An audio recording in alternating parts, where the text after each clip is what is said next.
Welcome back to the channel, it's Dr. Somji. Today we're going to be doing a skincare routine reaction video, and one of my favorite actors, Emilia Clarke. I'm a big Game of Thrones fan, and I've seen her change from the first series to the last series. Obviously didn't like the ending of Game of Thrones, but Emilia Clarke has always been one of my favorites. And actually I followed her in the press, and she's always been really open and honest about essentially any skin treatments that she's had.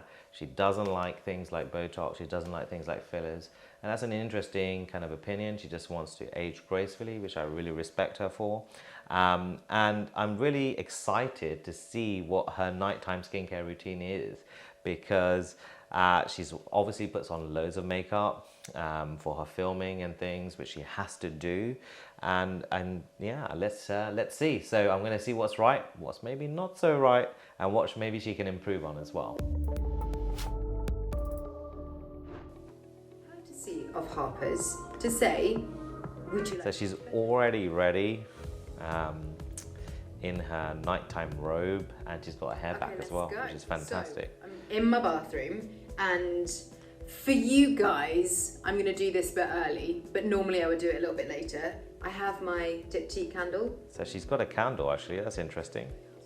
So she just wants to start the bedtime routine, which is really important. These are great things for like sleep hygiene.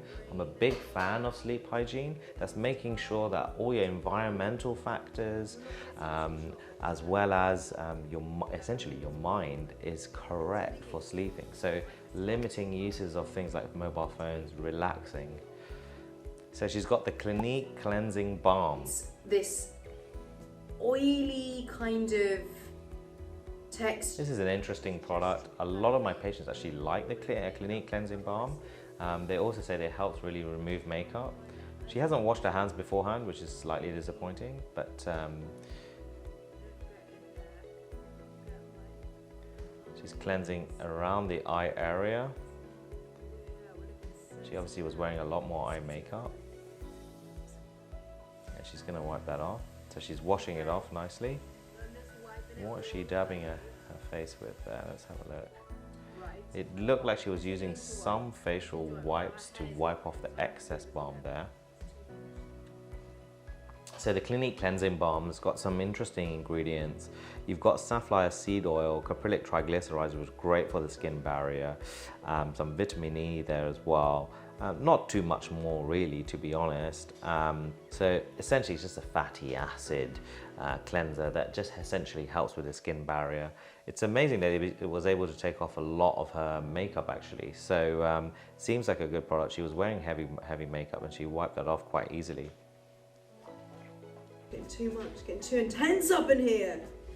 Okay, that's better.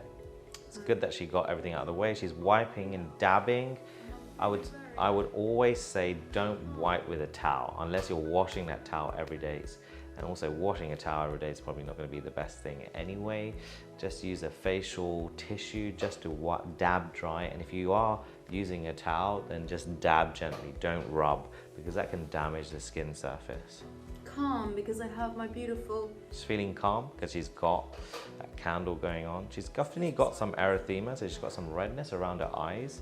And that's mainly probably secondary to rubbing it too much, to be honest. And now I'm going to use my All About Clean. She definitely likes Clinique, so she's going to be using a clean cleansing milk. So she definitely feels probably that she's got sensitive skin. But like she said, she's wearing a lot of makeup, so she probably needs a double cleanse. So this is her double cleanse. So again, this cleansing milk, it contains a lot of things essentially for the skin barrier. So caprylic triglycerides, cetyl alcohol within there. Also interestingly, some algae extract as well. But it's a simple formulation really, actually, to be honest. And actually it's quite a high price point for a simple formulation for a makeup remover. But you definitely, I don't think by itself would remove makeup. I think you need to do that first step first. So she's got a two-step routine. That's absolutely fine for removing makeups, especially if you've used a lot of makeup in the day. Got it all off because it's very important to keep your face. And she's talking about, you know, kind of how important it is to keep your skin clean, and that is essential. So she's trying again, another real sort of rubbing around the eyes. I think like she just needs to be a little bit more softer around the eyes, let's say. You've had lots on, and boom, there it goes. And then what I do, just like to give my skin a pat down. Or pat down dry, skin a little pat time. wet. Okay, so now she's using the facial wipes. Hot. You guys are so lucky to get to see this. But now my skin is clean and it is dry. And so what we do next is... So she's using the Clinique Clarifying Lotion 1, which on their website is designed for people with very dry, sensitive skin. And that kind of matches because she was using two very light cleansing agents, nothing too aggressive. If we look at the ingredients of this clarifying lotion, it does have witch hazel in it, which, you know, as you guys know, I'm not a big fan of because of the tannins involved and how it can actually make sensitive skin like this a little bit more sensitive over time. It does have coloring in there with yellow coloring and blue coloring, which is a little bit disappointing.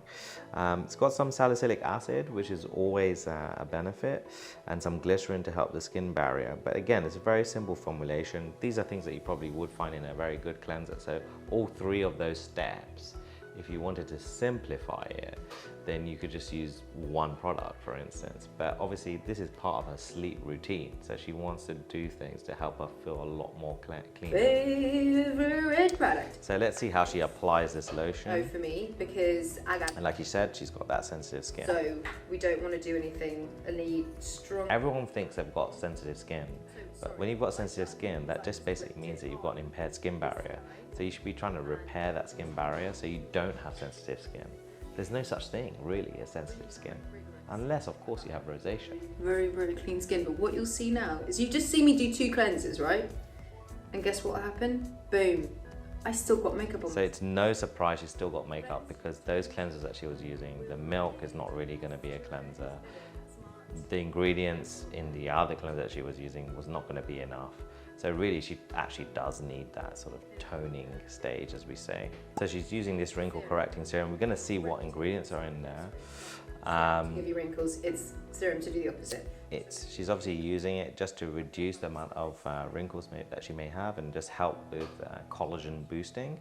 I'm going to have a look at the Inky list and the ingredients list and see if that is going to happen in terms of that. So, largely speaking, and you must apply gently. So really, when you apply serum, you should apply it evenly, dot it evenly across the face, and then massage it in. What I would do at home would be a very different story indeed.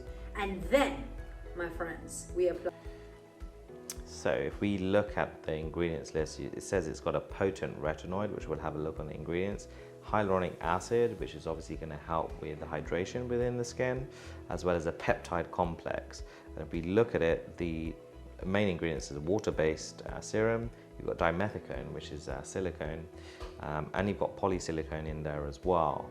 So that's going to help this product spread a lot better and make it feel better, especially for a nighttime serum.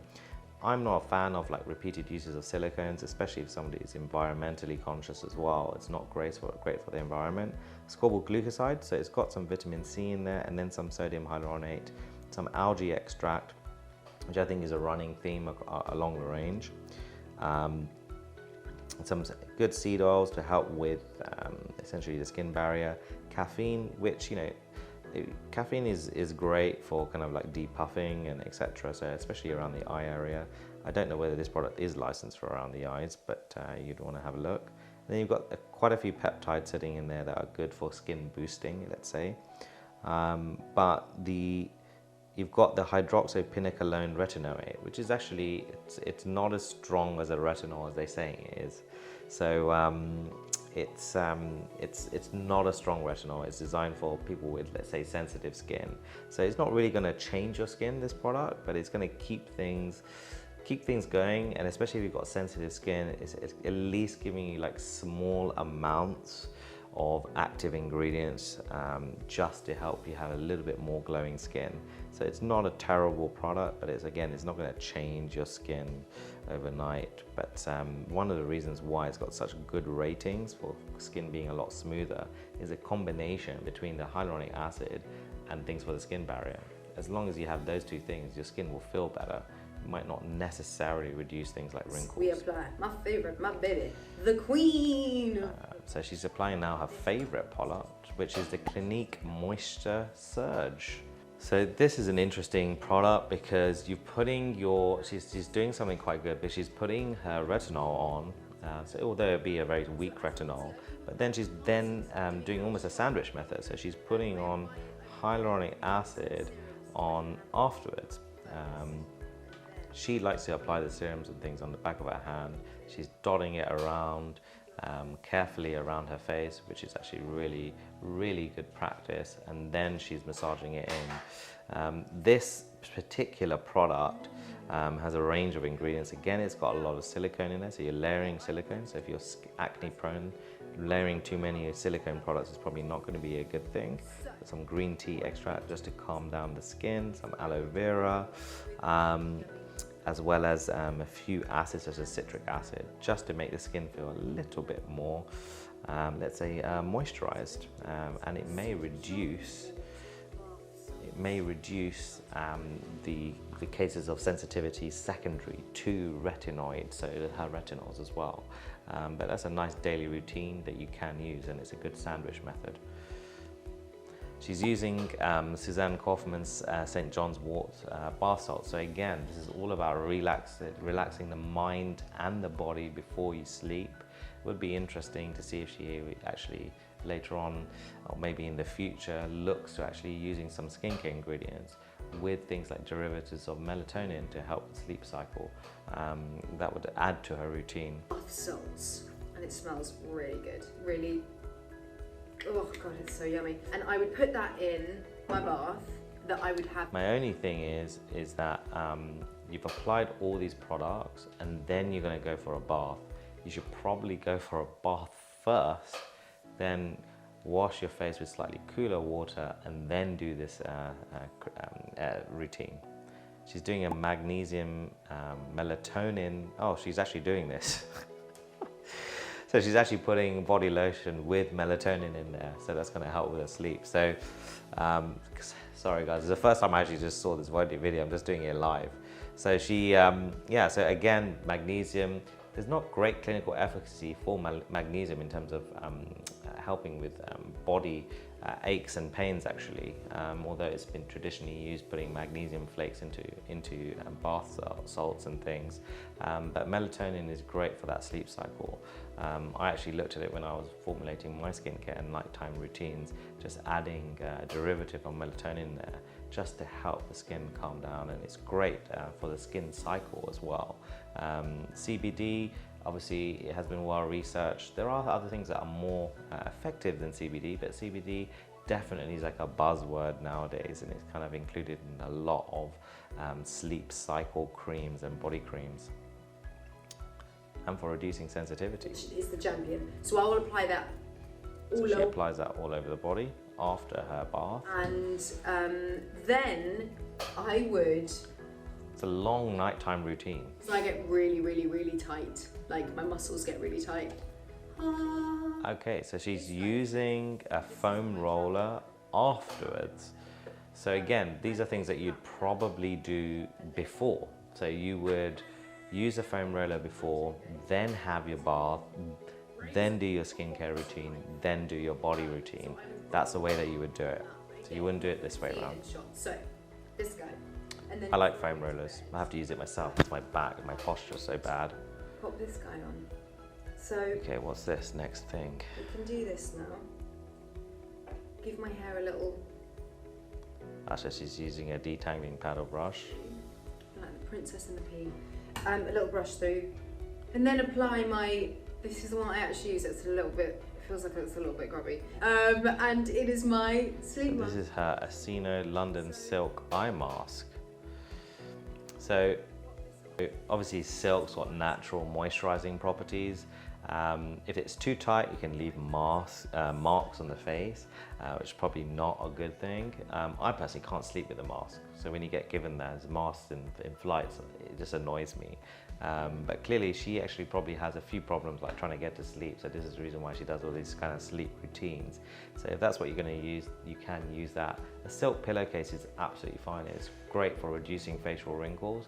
Because I wrote an article in one of the newspapers about use a good sleep hygiene and how to sleep well without getting any wrinkles. And there was a little image that I included that went viral on Instagram with a face like this and saying how you can avoid that. Silk pillows are a good way of doing it. Silk eye mask probably one stage too far, but if you, especially if you put some nice creams and stuff on, it would be nice for her to have used an eye cream because she does wear a lot of eye makeup.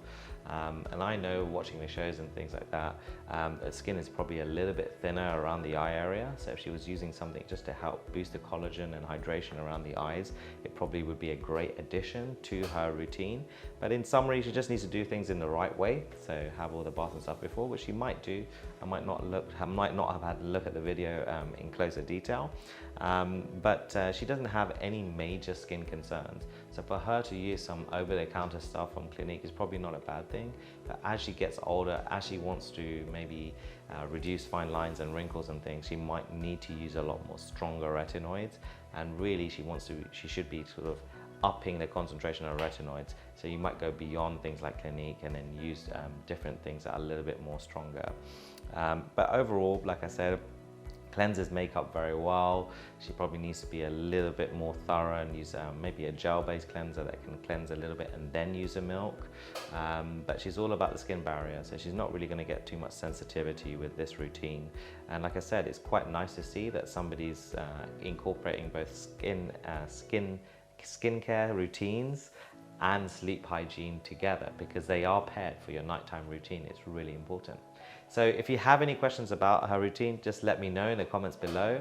If there's anything you think I haven't covered or haven't talked about, just let me know too. And if there's any more celebrities that you think that I should have a look at their routine and comment on, please let me know below, and more importantly, subscribe so you'll be the first one to see the videos go live.